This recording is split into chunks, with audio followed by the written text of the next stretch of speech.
네, 안녕하십니까 여러분. AMD가 컴퓨터 X에서 차세대 라이젠 CPU 라이젠 7000번대 라파엘에 관한 추가 내용을 공개했습니다. 오늘은 간단하게 추가된 내용에 대해 살펴보도록 하죠. 풀 영상은 AMD 유튜브 채널 가시면 확인해보실 수 있습니다. 약 30분 정도의 길이입니다. 오늘 5월 23일 오후에 컴퓨터 X 2022에서 AMD의 발표가 있었습니다. 리사수 박사의 기조 연설을 시작으로 몇 가지 새로운 내용이 공개되었습니다. PC 관련 내용 위주로 다루고 모바일은 짧게 이런 것이 있었다 정도 소개해드리겠습니다. 우선 나온 것은 라이젠 6000 노트북 모바일 프로세서에 관한 내용이었습니다. 이건 지난 CES 2022에서 나왔던 내용이죠. 최대 5GHz 클럭을 제공하고 TSMC 6나노 공정으로 생산된다고 하네요. 그리고 파트너 제조사 새로운 노트북 시리즈 몇 개가 같이 공개되었습니다. 이건 뭐 중요한 내용은 아니니까 바로 넘어가겠습니다.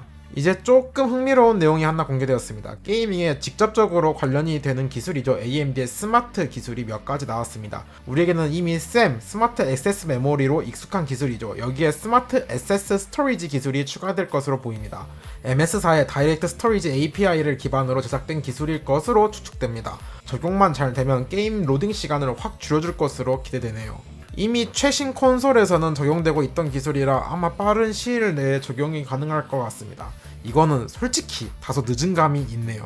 그리고 다시 리사수 박사님이 나오셔서 AM4랑 이번에 나온 신제품 5800X 3D에 관해 우리 이 정도의 성공을 거두었다 이런 게 나왔고, 이제 대망의 차세대 CPU에 관한 내용이 나왔습니다.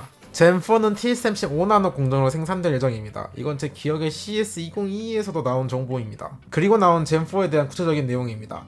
일단 L2 캐시가 2배가 들어갑니다. 싱글 스레드 성능은 15% 증가, 그리고 가장 크게 기대되는 점은 맥스 부스터가 무려 5기가입니다. 자세히 보시면 5기가 플러스죠? 5기가 이상 터진다는 이야기입니다.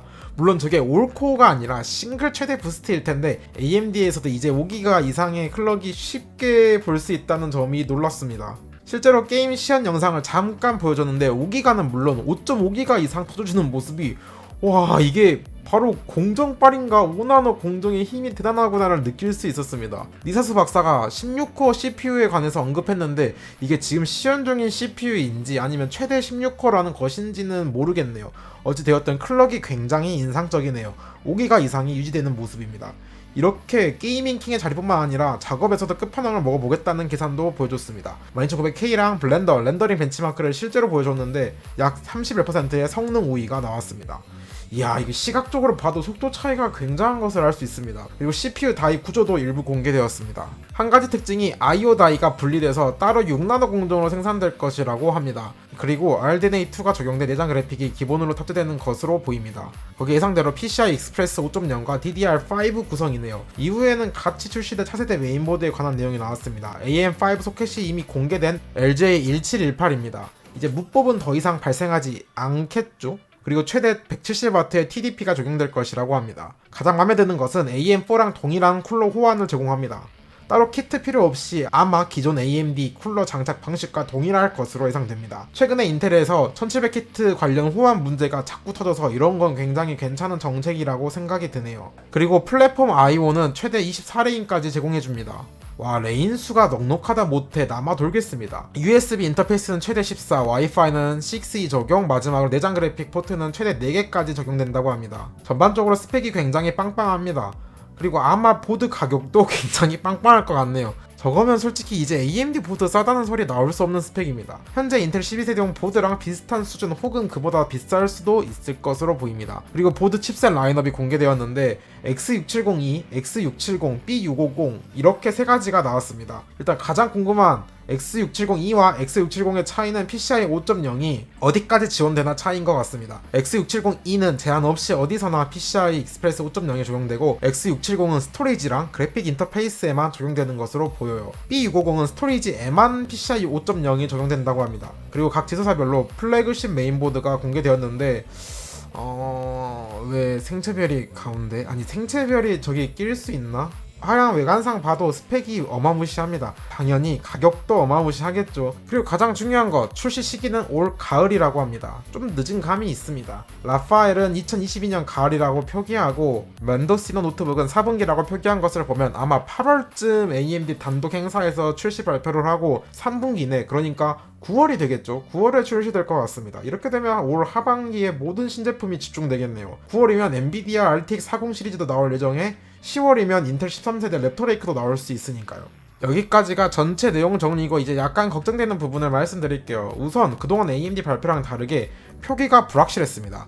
예를 들어 싱글 스레드 성능 향상이 15% 이상이라는 부분이 보통은 그냥 IPC라고 표현했는데 이번에는 굳이 저런 표현을 썼다는 것이 약간 캥기고, 그리고 기준도 불명확해요. 무엇 대비 15%인지 나오지 않았습니다. 아마 범위어 대비 15%일 것으로 보이는데 사실 그러면 높은 수치라고 보기 어렵습니다. 15% 수준이면 인텔 13세대 랩터레이크가 12세대에서 코어만 늘려서 출시해도 발릴 것 같은 수치입니다. 뭐 구체적인 스펙이 안 나온 점은 굳이 AMD 단독 행사에서 공개하지 않고 지금 미리 공개할 필요가 없기 때문인 점은 이해되나, CS202 대비 새로 공개된 내용이 거의 없습니다. 거기에 차세대 그래픽카드에 관한 것은 아예 일절 이야기도 나오지 않았어요.